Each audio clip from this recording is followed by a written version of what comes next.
It's totally fine. I have a lot more stories. That you do. Yeah. That you do. Guilty as charged with the stories.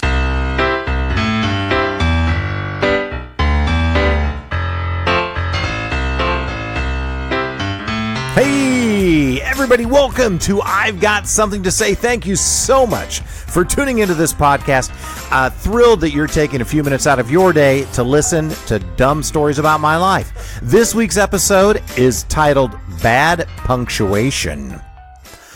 So I had a fun weekend this very last weekend. Took my kids to this attraction called Go Ape in Swope Park. Super cool. It's like a tree obstacle course / zip line situation. Totally recommend it. Had a lot of fun with it.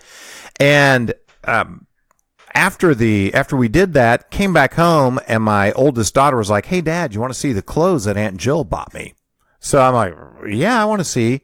So she takes me into her room, and you would not believe the entire new wardrobe that my sister bought my daughter. And Molly's a Theta at the University of Missouri, and for, I don't know if it's rush or I don't know the terminology. I'm not a sorority sister, but all the girls have to wear matching outfits every day of the week. And so my sister took my daughter out and bought her, I know it was 5 pairs of shoes. I have no idea how many shirts and skirts and pants and dresses. It was unreal. I would hate to even venture a guess at how much this cost.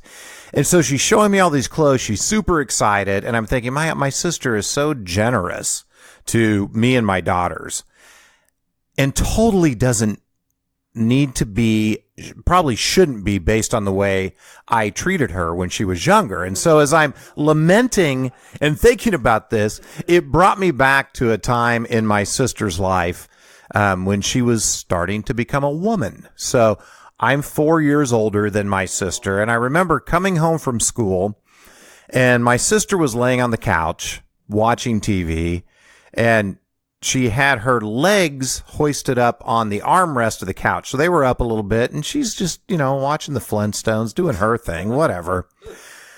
I vividly remember she was wearing white pants, and there was a huge stain in the crotchal area of said pants. And I walked by and I turned my head and I'm like, "Jill, did you shit your pants?" She's like, "No, why?" Well, so she gets up and looks down and calls for my mom, and they disappear back where women go when things like this are happening. And turns out that she had started her period. Aunt Flo had come to visit for the first time. So my baby sister was becoming a lady. My mom comes out and talks to my father and I, and says, "Okay, Ronnie, Chris, Jill started her period. This is an emotional day. She's not sure how to take it. So let's just all be cool about this, okay? We're not going to say anything about it. The three of us, we're going to be like three little Fonzies. We're just cool." And so my dad and I agreed, yes, we'll just be cool. We're not going to say anything about this. And we're at dinner that night, and my sister comes in, and she had composed herself at that point and was dealing with, what this change in life meant, and, no longer an innocent little girl, but now a dirty, no, I'm kidding. Now she's a woman. And we're sitting there at dinner, and one of the things that I'm possibly most proud of in my life, but also cringe the most when I think about it, happened at this point. About halfway through dinner, my dad turns to me and says, "Hey, Chris, could you pass the mashed potatoes? ? And I knew where he was going with this, and that's the proud moment for me.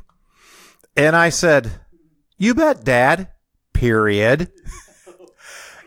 And I passed the mashed potatoes to my father.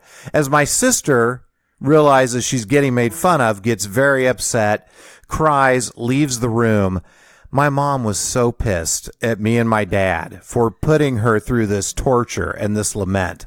And so I have two things to say to finish this short story up. A, it was funny, and I'm not going to apologize for that. But B, It was hurtful to my sister, and I am going to apologize for that. So, Jill, I'm sorry. That does it for this edition of I've Got Something to Say. Hey, thank you so much for tuning in and listening. Also, big thanks to Paul and the folks at KCTK Radio for making this podcast possible. Hope you enjoyed what you've heard. If so, please tune into the next one. If not, there's nobody listening anyway. Talk to you next time.